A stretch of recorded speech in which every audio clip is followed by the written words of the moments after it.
السلام علیکم ورحمۃ اللہ وبرکاتہ۔ اس ویڈیو میں ہم کنفاؤنڈر یا معامل التشویش کے بارے میں جانیں گے۔ معاملہ تشویش یا کنفاؤنڈر وہ متغیرات ہیں جن کا کسی بھی تحقیق میں مطالعہ کرنا ضروری ہے، کیونکہ یہ نتائج کو بدل سکتے ہیں، اسی لیے انہیں معاملہ تشویش یا کنفاؤنڈر کہا جاتا ہے۔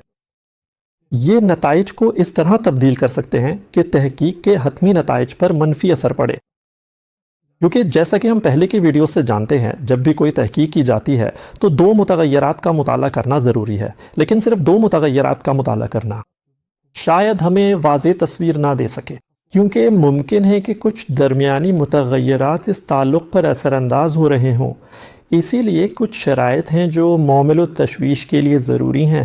یہ ایکسپوجر یا سبب کے ساتھ منسلک ہونا چاہیے، اور اسی وقت یہ نتیجے یا آؤٹ کم کے ساتھ بھی منسلک ہو، یا پھر یہ ایک آزاد متغیر ہو۔ یہ بطور پیشگو متغیر حتمی نتیجے کی پیشگوئی کرتا ہے۔ آئیے اس مثال کو لیتے ہیں۔ اگر ہم یہ مطالعہ کرنا چاہیں کہ مرد تیز ہیں یا خواتین، تو اس میں سبب کا متغیر جنس ہوگا اور نتیجہ رفتار ہوگی۔ اگر ہم یہ تحقیق کریں اور مفروضہ یہ ہو کہ مردوں اور خواتین کی رفتار برابر ہے، اور آخر میں نتیجہ یہ سامنے آیا کہ مرد عمومی طور پر خواتین سے زیادہ تیز تھے، یہ جو نتیجہ سامنے آیا، اس میں اس تحقیق میں موجود کچھ خلل ڈالنے والے عوامل کنفاؤنڈنگ فیکٹرز کا جائزہ نہیں لیا گیا۔ ہو سکتا ہے کہ مرد خواتین سے اس لیے تیز ہوں کہ ان کی عمر کم ہو، تو عمر کا عنصر ایک خلل ڈالنے والا عامل ہے، یعنی شاید مردوں کی عمریں خواتین کے مقابلے میں کم ہوں۔ لہٰذا اس تحقیق میں عمر کے عنصر کو ایک خلل ڈالنے والے عامل کے طور پر ضرور جانچنا چاہیے، تاکہ معلوم ہو سکے کہ واقعی مرد خواتین سے زیادہ تیز ہیں یا نہیں۔ فرض کریں کہ ہم نے یہ تحقیق دوبارہ کی، اور اس بار ہم نے مردوں کی عمر بالکل خواتین کے برابر رکھی، یعنی ہم نے عمر کے عنصر پر کنٹرول کر لیا۔ اب ہم نے دوبارہ تحقیق کی تاکہ جنس اور رفتار کے درمیان تعلق معلوم کیا جا سکے۔ ہم نے تحقیق دوبارہ کی، لیکن پھر بھی ہمارے سامنے وہی نتیجہ آیا، مرد خواتین سے زیادہ تیز تھے۔ تو اب ہم اس نتیجے پر پہنچتے ہیں کہ مرد خواتین سے زیادہ تیز ہیں۔ اگرچہ ہم نے عمر کے معاملے پر کنٹرول یا ایڈجسٹمنٹ کی، یا جسے عمر کے موضوع پر قابو پانا کہتے ہیں، کیا یہ نتیجہ درست ہے؟ شاید نہیں، اور اس کی وجہ یہ ہو سکتی ہے کہ اس تحقیق میں شامل مرد خواتین کے مقابلے میں زیادہ لمبے تھے۔ لہٰذا اب قد کا اہم عنصر ایک بڑا خلل ڈالنے والا عامل بن گیا ہے، جس پر ہمیں فوری طور پر کنٹرول حاصل کرنا یا اس اہم متغیر پر مکمل طور پر قابو پانا انتہائی ضروری ہے۔ لہٰذا اگر ہم یہ تحقیق دوبارہ کریں اور مرد و خواتین کو ایک ہی عمر میں اور ایک ہی قد میں منتخب کریں، اور ہم نے یہ تحقیق کی اور پھر بھی وہی نتیجہ آیا کہ مرد خواتین سے زیادہ تیز تھے، تو شاید اس تحقیق میں کچھ اور متغیرات بھی ہیں جن کی جانچ ضروری ہے، جنہیں عوامل تشویش یا کنفاؤنڈ ویریبلز کہا جاتا ہے۔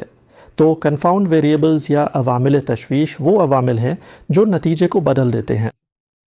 پہلی بار مرد زیادہ تیز تھے خواتین کے مقابلے میں، لیکن ہم نے شرکاء کی عمر کو مد نظر نہیں رکھا تھا، اور دوسری بار بھی مرد خواتین سے زیادہ تیز تھے، لیکن ہم نے قد کے عنصر کو مد نظر نہیں رکھا۔ تو قد اور عمر کے عوامل اس تحقیق میں عوامل تشویش شمار ہوتے ہیں۔ ہم دیکھتے ہیں کہ قد اور عمر کے عوامل جنس یعنی شریک کے جینڈر سے بھی جڑے ہوئے ہیں، اور ساتھ ہی رفتار سے بھی، شرکت کرنے والے کی۔